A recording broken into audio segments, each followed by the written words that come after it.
Mo lang dede ni mami, no? Jesus. Pakit ka, Corn patotot soup mo. yan, baby. Oo, yan din yung kinain ni kuya mo. Una eh. Bago pa lang sa ano, kanya alam ko paano niya lulunukin na yun. Ay,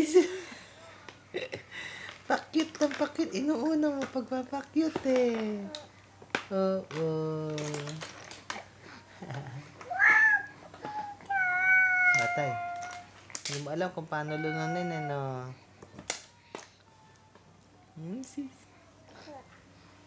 Ano ba yan, daddy? Nilalagay mo sa bibig ko? Ba't pala may iba akong nalalasahan?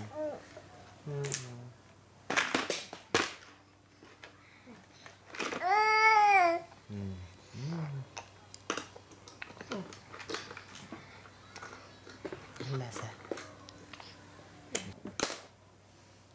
Bukan, paanin mo muna natin yung ano.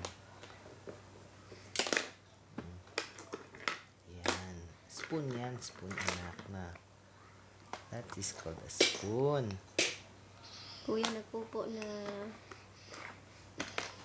Ano?